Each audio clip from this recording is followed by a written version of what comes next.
Selamat pagi, sahabat dahsyat luar biasa dimanapun Anda berada. Untuk topik kali ini saya akan membahas pertanyaan dari salah satu sahabat kita di Facebook ya.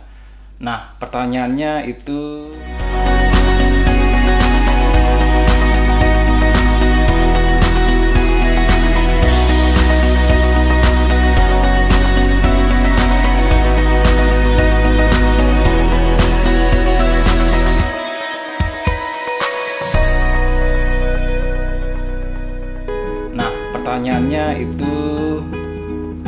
dari profil name namanya Toyang. Toyang komennya begini. Thanks inspirasinya.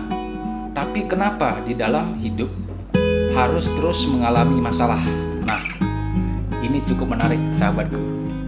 Karena saya percaya ini adalah salah satu pertanyaan juga dari beberapa teman di luar sana. Nah, jadi saya mencoba untuk menjawab ini versi saya sesuai dengan kemampuan saya, dan bisa jadi ini tidak cocok di dalam benak Anda. Jika itu terjadi, mohon diabaikan saja. Seperti halnya sebuah peribahasa bahasa Inggris, life is problem. No problem means no life. Nah, maksudnya apa? Maksudnya adalah selama kita hidup, ya selama itu kita memiliki masalah. Di saat kita sudah tidak memiliki masalah lagi, itu artinya kita sudah tidak perlu hidup lagi gitu loh. Kita sudah tidak perlu bertumbuh lagi. Dan ini berlaku untuk semua orang, semua makhluk hidup bahkan. Siapapun orangnya, hukum-hukum yang seperti ini selalu berlaku. Semuanya akan menjadi masalah. Jadi tak ada manusia satupun di dunia ini yang luput dari sebuah masalah. Ya, tentunya dari versi dan situasi kondisi yang berbeda-beda. Nah, yang perlu kita pahami di sini adalah maksud dari selama kita hidup, kenapa ada masalah? Kita kembali lagi di saat kita mulai proses dilahirkan, ya. Di saat pertemuan ibu dan ayah kita, begitu kita keluar sebagai sel sperma, kita harus sudah berjuang di sana dengan jutaan sel yang lainnya untuk menjadi seorang pemenang.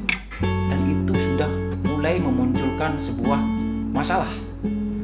Begitu kita masuk ke rahim ibu, kita bertumbuh di dalam kandungan, ini juga sebuah masalah. Karena apa? Karena kita dituntut untuk berkembang dan bertumbuh di dalam tempat yang sempit penuh dengan kegelapan, dan selama 9 bulan kita harus sudah keluar dari tempat itu dengan lengkap, dengan sempurna. Jika kita tidak membuat organ-organ kita lengkap, sempurna, kita keluar tanpa tangan atau kita keluar tanpa mata misalnya, tidak bisa melihat, kita tidak akan pernah bisa balik kembali masuk ke dalam kandungan ibu kita, membuat mata atau membuat tangan kembali, nggak bisa. Di saat kita dilahirkan, kita mulai menangis di situ, ya. Mata kita terkejut melihat cahaya. Kita hadir di dunia yang baru. Telinga kita terkejut mendengar teriakan, sorakan orang-orang bergembira di luar sana yang menanti-nanti kita. Nah, mulai kita keluar penuh dengan tangisan dan mencari air susu. Di sini kita mulai butuh, muncul sebuah kebutuhan. Karena haus, ini kita punya perut untuk diisi, keinginan untuk mencari sesuatu. Tentunya ini ya, bayi kehausan itu kenapa? Begitu kita lahir, kebanyakan bayi itu mencari puting susu ibunya. Kita mulai bisa menangis, menginginkan sesuatu yang lain. Kita menginginkan dekapan ibu, kita menginginkan air susu yang lebih banyak, ya.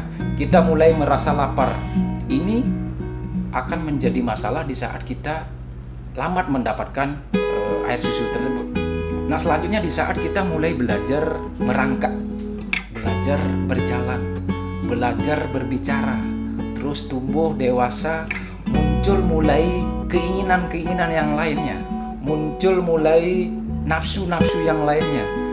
Nah, inilah yang menyebabkan masalah itu akan terus terjadi sampai pada akhirnya kita menutup mata.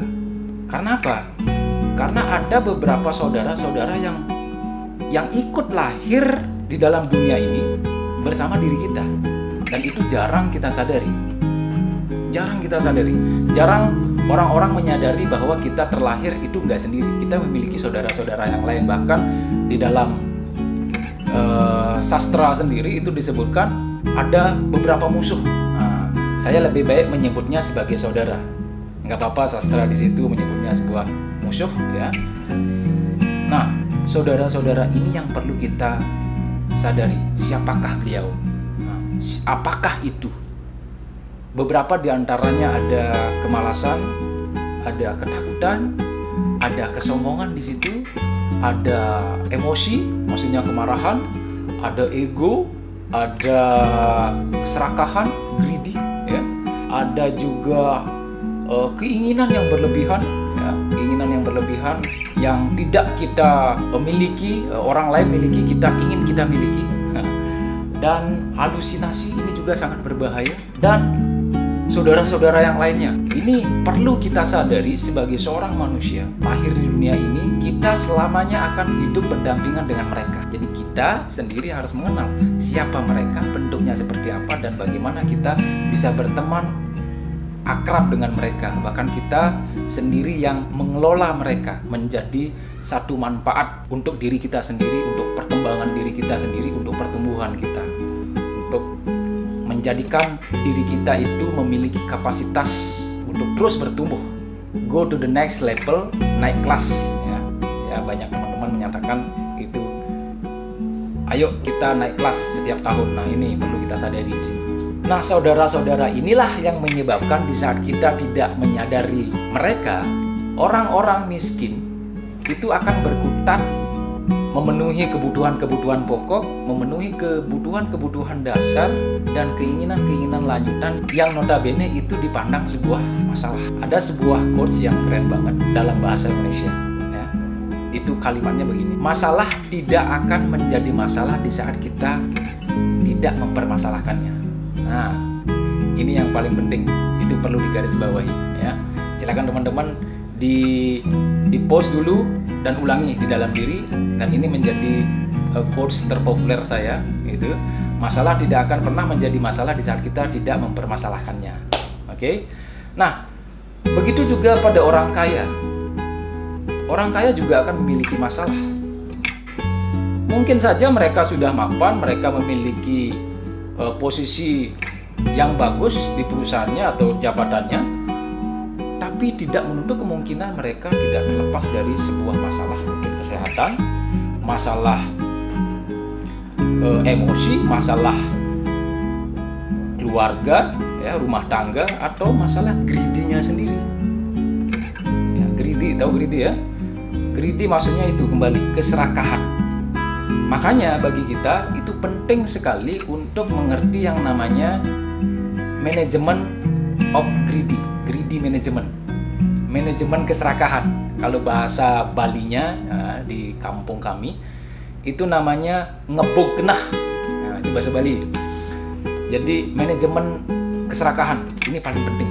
Ini penting banget, ya sahabatku. Jadi kita perlu mengetahui keinginan-keinginan kita biar tidak terlalu banyak keluar, tidak terlalu banyak kebahagiaan yang coba kita cari keluar dalam diri kita. Kita harus memahami bagaimana caranya mencari kebahagiaan itu lebih masuk ke dalam diri kita. Nah, ada saatnya kita memahami kehidupan ini dengan lebih holistik, sehingga sebuah situasi bisa kita ubah dan pikirkan bagaimana caranya menjadi sebuah solusi. Nah, itu tergantung bagaimana kreativitas kita, inovasi di dalam diri kita, ya. Dan ada caranya, nanti saya bahas jalan terbaik untuk menghadapi berbagai macam problema, berbagai macam masalah. Itu adalah di saat kita tenang dan tidak panik. Bisa diulangi, sikap tenang dan tidak panik. Nah, kenapa? Karena di saat kita panik, bukannya kita akan menyelesaikan sebuah masalah, tapi kita akan membuat masalah itu malah semakin parah dan tidak bisa menemukan titik terang dan titik temu, dan tidak bisa menemukan titik terang, titik temu, bahkan solusi yang benar untuk kita eksekusi.